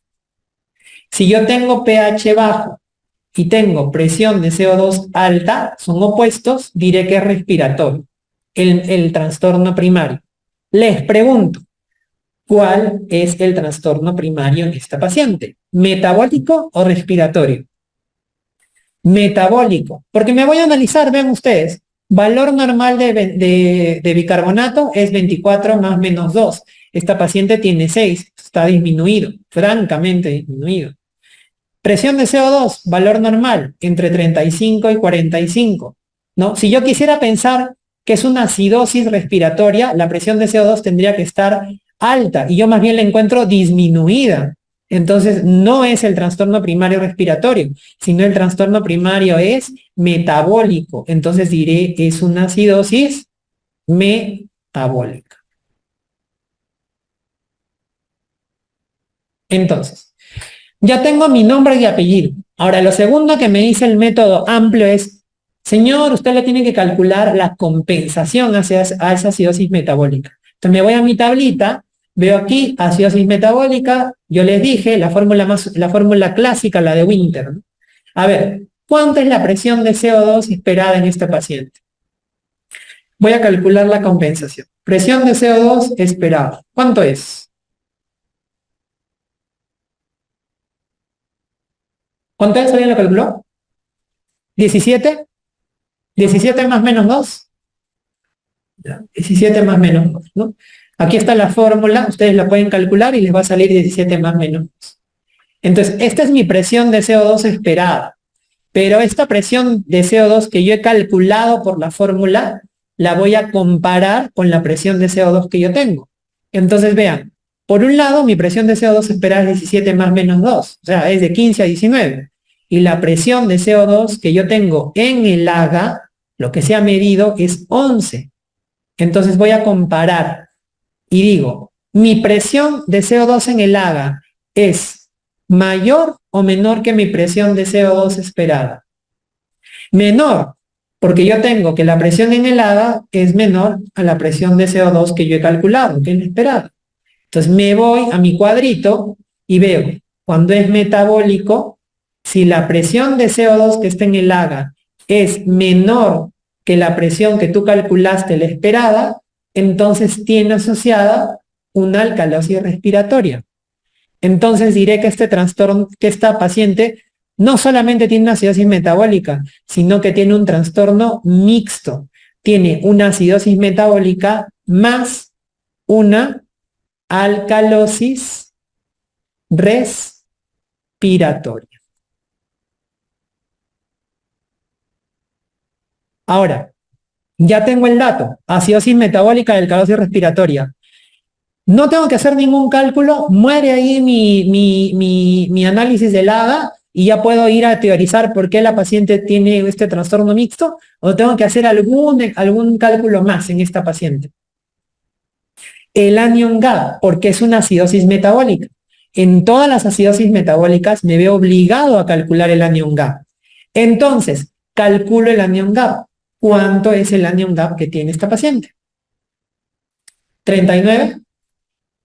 El anion GAP, acuérdense que es igual al valor del sodio, o sea, 141, menos la sumatoria del cloro, 96, más el bicarbonato, que está en 6. ¿Cuánto sale eso? ¿39? ¿39? Ya. Acuérdense que el valor normal del anion GAP es de 8 a 12. Ese es el valor normal. Este paciente tiene 39. Entonces es una acidosis metabólica con anion GAP elevado. Listo. Ahora sí estoy tranquilo porque ya completé toda mi evaluación. Diagnóstico. Acidosis metabólica con anion GAP elevado más alcalosis respiratoria. Entonces tú llegas al servicio y le entregas eso al asistente y le dices, doctor, tiene una acidosis metabólica con anion GAP elevado más una alcalosis respiratoria. Perfecto, el asistente te va a felicitar, se va a poner contento porque pues leíste el AGA de manera adecuada y te va a preguntar, ¿por qué crees que tienes alteración? Que es la última parte de la evaluación del AGA, ¿no? Entonces, son dos trastornos que están uniéndose y ambos deben ser explicados por el cuadro clínico de la paciente. Entonces, pregunto, ¿por qué la paciente podría tener una acidosis metabólica con anion GAP elevado? Exacto, me voy a mis causas de acidosis con metabólica con anion GAP elevado. Yo les había dicho que hay varias, pero 3 son las más frecuentes que van a ver en su hospital: acidosis láctica, cetoacidosis diabética, falla renal. Bueno, hay que creo que tener 2 dedos para darse cuenta que si es una paciente diabética que ha suspendido el tratamiento y que no está poniéndose insulina, que lo más probable es que sea una cetoacidosis, ¿no? Entonces, en tu mismo ADA te vas a mirar la glucosa. La glucosa está más de 250, ya tienes criterio. Te vas a tu examen de orina, cetonas positivas, ya tienes el diagnóstico, una acidosis metabólica. Doctor, yo quiero ser más específico, yo soy clínico. ¿Qué cosa tiene en la clínica de una cetoacidosis diabética? Deshidratada, ¿qué más? Somnolienta. respiración rápida y profunda, la famosa respiración de Kussmaul, ¿no? Le faltó el aliento cetónico nada más, ¿no? El dolor abdominal, aliento cetónico, ¿no? Náuseas también tiene que puede haber en la cetoacidosis diabética. Entonces vean que la clínica al final también se va a corroborar con el laboratorio, ¿no? ¿Y la alcalosis respiratoria? ¿Por qué tiene alcalosis respiratoria? ¿Cómo? Fiebre, tos productiva, ¿qué puede ser eso? ¿Una neumonía puede ser? ¿Y qué pasa cuando hay neumonía? El paciente hiperventila. ¿Y qué pasa cuando hiperventila? Se barre el CO2. Entonces la explicación para que tenga una alcalosis respiratoria es porque la paciente tiene una neumonía que la está haciendo hiperventilar y está botando el CO2. Normalmente ella ya ella ha aumentado su ventilación como un mecanismo compensatorio, porque frente a una acidosis metabólica, mi cuerpo lo que haría sería, oye, ¿sabes qué? Empieza a eliminar un poquito de CO2, entonces yo ventilo, pero esta paciente tiene la mala suerte que como está descompensada su diabetes y está inmunosuprimida por ello, se cogió una infección probablemente bacteriana, ¿no? Una neumonía por neumococo, que es lo más frecuente en la comunidad, y entonces, ¿qué hace? La paciente empieza a hiperventilar más de lo debido por la neumonía. Y entonces hace una alcalosis respiratoria, ¿no? Y entonces el diagnóstico de esta paciente es que esta paciente tiene este trastorno de ácido base porque precisamente tiene una cetoacidosis diabética que se ha complicado con una neumonía bacteriana, ¿no? Ese es el diagnóstico de la paciente. Entonces, esto es bien interesante porque tú tienes el cuadro clínico, tú vas a conocer al paciente y le vas a sacar el AGA.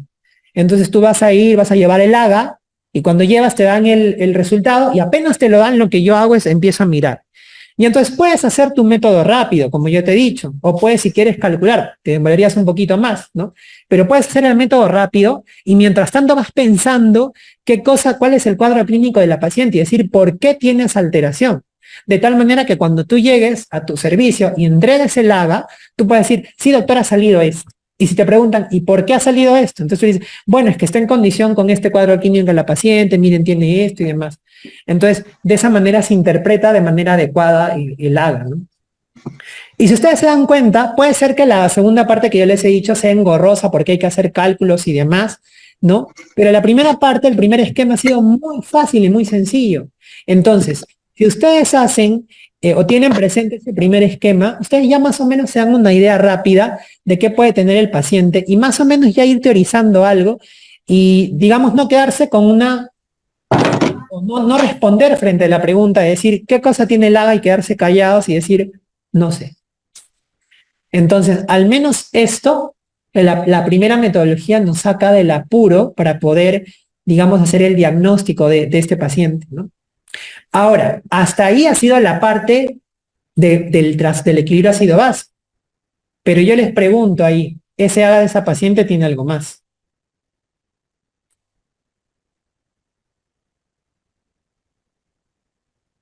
Insuficiencia respiratoria de tipo, porque la presión de CO2 está en 57. Ay, perdón. Presión de CO2 está en 57.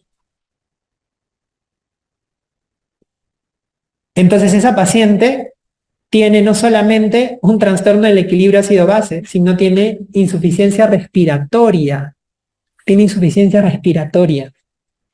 Entonces, ya con que ustedes digan ese detalle, ya con eso ustedes han avanzado bastante. No se olviden de la presión del oxígeno también cuando vean el AGA, porque es importantísimo, ¿no? En este caso, sobre todo si hay un problema respiratorio que estamos teorizando, es importante revisar esa parte, ¿no? Yo sé que ustedes me dirán que hay otros factores más para evaluar la parte ventilatoria, la parte de intercambio de gaseoso, pero al menos con que veamos la parte del oxígeno ya tenemos bastante, ¿no? Porque aquí vamos a decir que obviamente es una paciente que ya con esto yo puedo decir, esta paciente no está para manejarse en cualquier lugar, ¿no? Esta paciente tiene que entrar a la UCI, ¿no es cierto?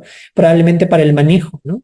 Porque está realmente descompensada esta paciente, ¿no? Vean ese pH y esa presión de oxígeno, ¿no? Muy bien, chicos. ¿Hay alguna pregunta?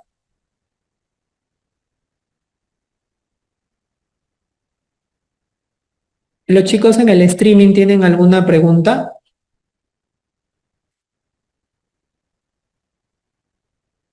¿no?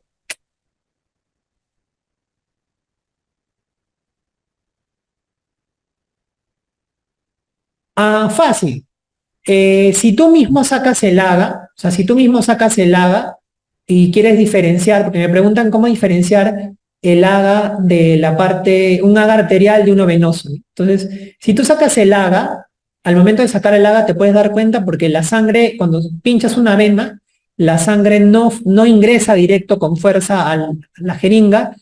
Ese es uno, la sangre venosa ingresa lento, y lo segundo es que la coloración es más oscura, ¿no? Es casi negra la coloración.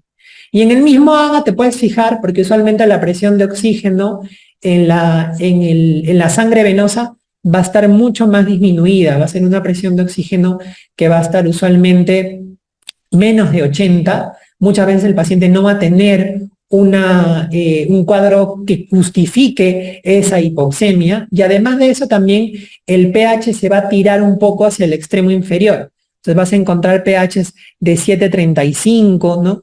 Y entonces eso te puede orientar un poquito a que la sangre ha sido una sangre venosa, ¿no? Sobre todo si ves al paciente y ves que no tiene ningún problema respiratorio que justifique esa presión de oxígeno tan baja, ¿no?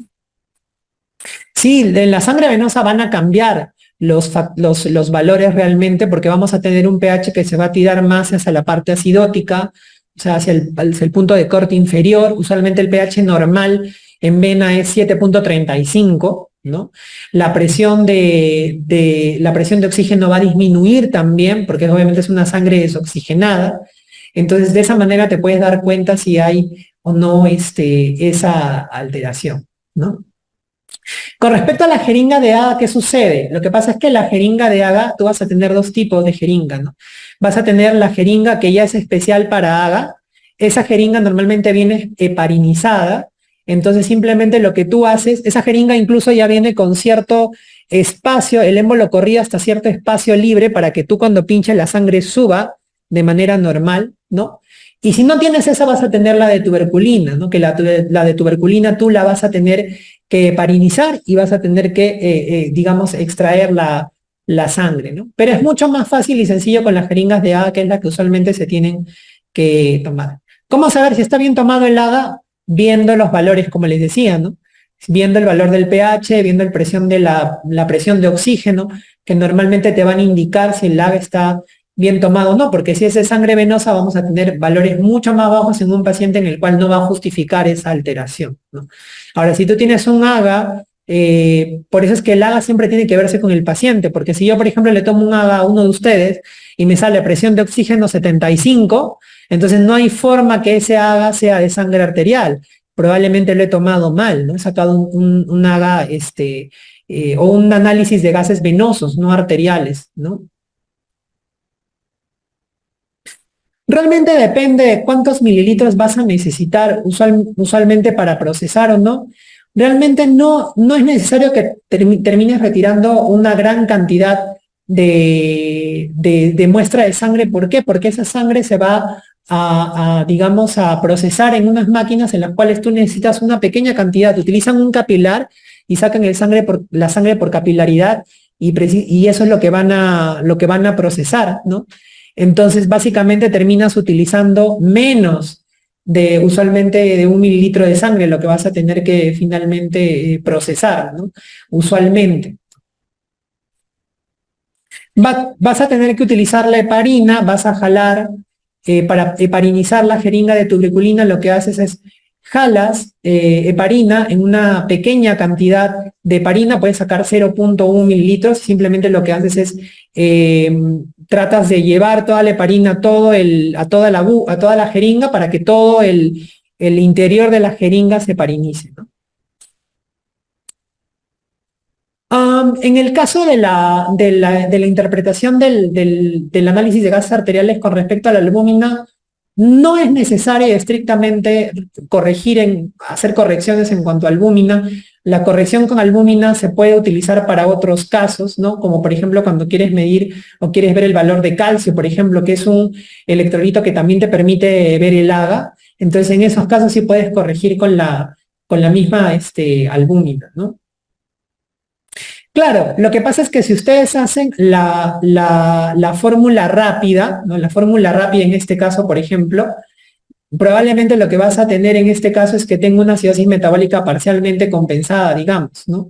Pero es una forma rápida de ver, ¿no? Entonces tú podrías determinar y decir, sí, es una acidosis metabólica parcialmente compensada, pero sí vas a poder capturar el anion gap, vas a decir, acidosis metabólica con anion gap elevado, vas a decir que es una cetoacidosis diabética, pero luego lo siguiente que te debe llamar la atención, si bien haces la fórmula rápida, es que esa presión de CO2 está demasiado baja, ¿no? O sea, de todas maneras te debería llamar la atención eso. Y eso te obligaría necesariamente a hacer la fórmula calcular la compensación para poder determinar si está bien o no, ¿no? Pero digamos que la primera parte o la parte rápida, digamos, de la primera fórmula que yo les di, al menos me da una idea para saber cuál es el trastorno primario, y si yo veo que hay una alteración muy marcada, podría irme a las fórmulas de compensación, ¿no? El exceso de base también es algo que encontramos en el AGA, ¿no? El exceso de base es la cantidad de base que yo debería, digamos, colocarle a la sangre para poder llevar el pH a un valor normal. Ese es el valor, el concepto que se tiene de exceso de base. Y el exceso de base ustedes lo van a ver que va a fluctuar normalmente entre -3 y +3, ¿no? Es lo usual que se suele ver en el exceso de base, ¿no? También se puede utilizar para la evaluación. Cuando no tienes bicarbonato, el valor de bicarbonato, también puedes utilizar el exceso de base para la interpretación, ¿no? Entonces ahí, una forma, por ejemplo, fácil para utilizar el exceso de base, por ejemplo, es al valor normal del bicarbonato, si no tienes el valor del bicarbonato, ¿no? Entonces al valor normal del bicarbonato, se me ocurre, no sé, 24, tú ves el exceso de base que tiene, te va a venir más menos, entonces te puede venir, no sé, -5, entonces lo que haces es 24 menos 5 y dices más o menos el bicarbonato del paciente es 19. Es una forma en la cual te podría dar una idea de cómo estaría el bicarbonato, ¿no? O un exceso de base de más de 7, entonces dices 24 más 7, más o menos el bicarbonato estaría 31. Entonces te da una idea más o menos de cómo estaría el bicarbonato del paciente con el exceso de base, ¿no? Pero hay algunos AGAs que viene también el uso del exceso de base, y también hay algunas fórmulas o algoritmos que utilizan el exceso de base para la interpretación, ¿no? Que también te podría ayudar para interpretar, sobre todo en la parte metabólica, ¿no? En las alteraciones metabólicas. Muy bien, ¿alguna otra pregunta más? Sí.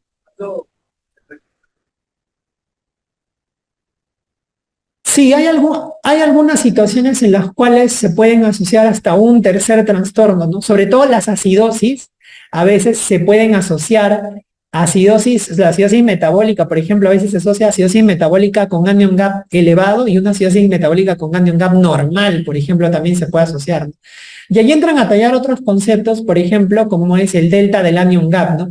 Que ya es una forma, digamos, o es una evaluación del lago un poquito más específica o dirigida para ello, ¿no? Sí se puede hacer, hay fórmulas, como te digo, en el cual se calculan estos parámetros para poder ver si hay alguna alteración terciaria asociada o no, pero al menos con los datos que tenemos aquí, que yo les he dicho, ya con eso al menos te das una situación o una idea de cómo está el trastorno si hay algún trastorno de ácido base en el paciente. Ya digamos, en la práctica, viendo al paciente, tú podrías teorizar, haciendo algunos otros cálculos, si es que hay un tercer trastorno, pero al menos como internos ustedes, al menos con que vean si se trata de un trastorno, primero ver cuál es el trastorno primario, ver el grado de compensación y ver si hay asociado a un segundo trastorno. Al menos con eso, y evaluar la parte del intercambio de gaseoso por la presión de oxígeno, ya con eso más o menos te das una idea, ¿no? Muy bien.